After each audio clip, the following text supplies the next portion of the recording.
Hola, buenas tardes alumnos. Bueno, hoy vamos a hacer el repaso sobre la guía que estábamos trabajando, la propuesta 5, la parte de los relieves, que es lo primero que nosotros trabajamos. En el punto 1, ustedes tenían que pensar en cuántos continentes existen en la actualidad y nombrarlos. ¿Estos continentes siempre se encontraron en el lugar donde nosotros los vemos hoy en ese planiferio? ¿Habrán cambiado? ¿Por qué habrán cambiado? Bien, nosotros ahí vimos la teoría de Wegener y la teoría de la deriva continental. La teoría de Wegener decía que teníamos un supercontinente que luego comenzó a fragmentarse. Este supercontinente se llamaba Pangea y luego en esta fragmentación se convirtió en la Eurasia al norte y Gondwana al sur.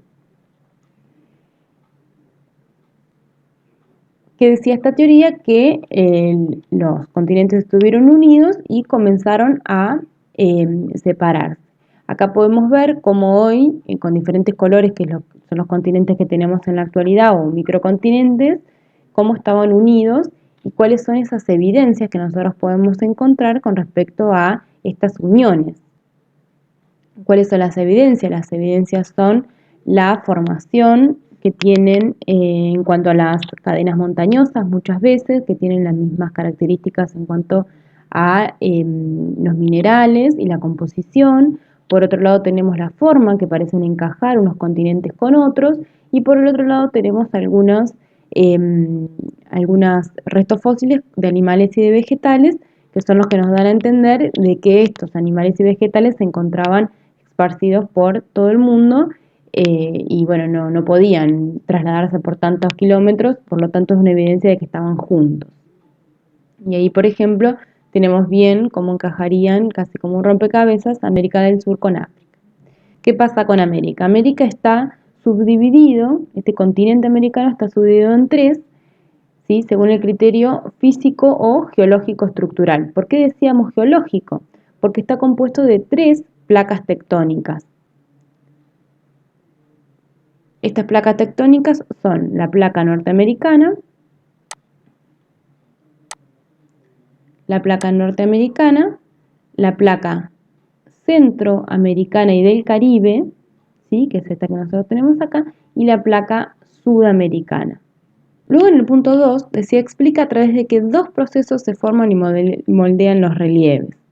Nosotros por un lado, ¿sí? Tenemos los procesos endógenos, que son los que se dan en el interior de la superficie terrestre, deforman alteran, dan las elevaciones y son el tectonismo y el vulcanismo, dándonos a partir del movimiento de placas esta pirogenia.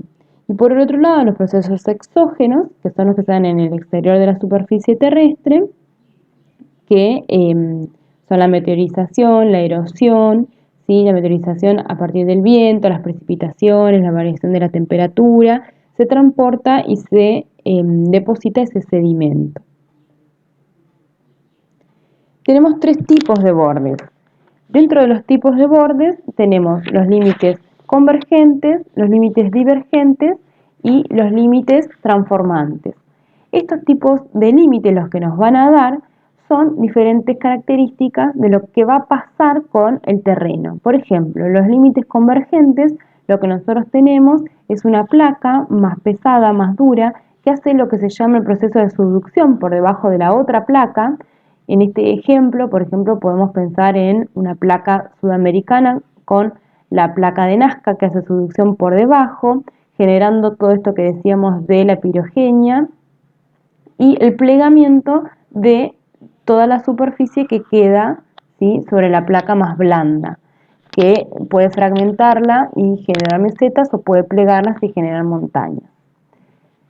Luego en un límite divergente donde una placa va para un lado y la otra placa va para el otro, lo que sucede es la salida de magma de la astenosfera, de la parte caliente, en la cual se pueden formar cordilleras oceánicas, porque por lo general este tipo de límite divergente se da entre las placas oceánicas.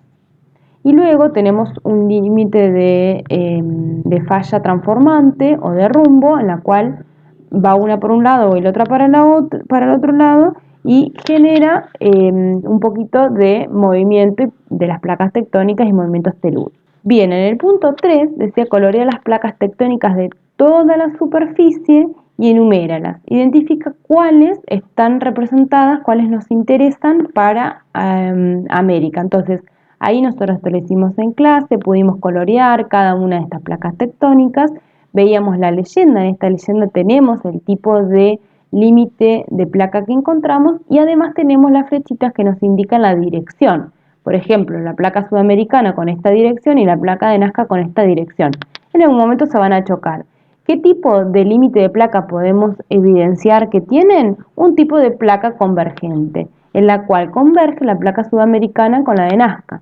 La de Nazca es una placa oceánica más dura y la sudamericana es una placa continental con bastante sedimento en su interior, por lo tanto se va a plegar. De ahí que surge lo que nosotros llamamos en el Océano Pacífico el cinturón de fuego del Pacífico, que es un cinturón casi que se forma, en el cual tenemos actividad sísmica constante porque tenemos muchos bordes de tipo convergente y se encuentran volcanes activos todo el tiempo. Esta era una imagen que veíamos, ¿sí? Ahí se ve bien rojito cómo se hace como un cinturón, ¿sí? En toda esta partecita. Bueno, ¿para qué nos interesa todo esto? Nos interesa conocer ahí sí cuál es entonces estas tres placas que forman América, por lo tanto le dan el nombre de la clasificación física que es América del Norte por la placa norteamericana, América del Sur por la placa sudamericana y Centroamérica y el Caribe por la placa del Caribe. Luego, por otro lado, todos estos procesos nos van a dar los tres tipos de relieve. Las montañas, las mesetas y las llanuras, que lo que nosotros vamos a ver es, bueno, qué significan y cómo se forman. Nosotros tenemos un origen, ¿sí? y una forma. ¿Cuál es el origen de la montaña? Como decíamos, la montaña surge del plegamiento de las placas tectónicas, de estos sedimentos, por lo general se dan como resultados del proceso de convergencia entre una placa con otra. Nosotros en este caso, entre la placa de Nazca y la placa sudamericana, en lo que es Sudamérica, entre la placa de Cocos y la placa del Caribe, en lo que es América Central, y entre la placa norteamericana y la placa Juan de Fuca en lo que es América del Norte. Estos plegamientos nos van a dar estas montañas que en el caso de estar unidas se les llama cordilleras. Las llanuras son relieves formados por procesos de descenso o hundimiento del terreno sobre los que posteriormente se acumulan estos sedimentos. Muchas de estas llanuras están atravesadas por ríos, ¿sí? porque son las partes más bajas, ¿sí? y más débiles, más maleables del terreno. Otras llanuras, que son las más importantes en América del Sur, se forman sobre los escudos o macizos antiguos de gran extensión que han sido hundidos. Esto tiene relación con lo que es la meseta y el origen de la meseta, ya que la meseta es parte de ese macizo, ¿sí? o de ese escudo, también lo encontramos de roca ígnea muy dura, que no pudo ser plegada porque es muy duro, entonces fue fracturada y en este periodo de acomodamiento parte de esa macizo se elevó y parte se hundió. Dentro de la parte hundida y el depósito de sedimentos por los procesos exógenos se forman las llanuras y dentro de esta elevación de este macizo se forma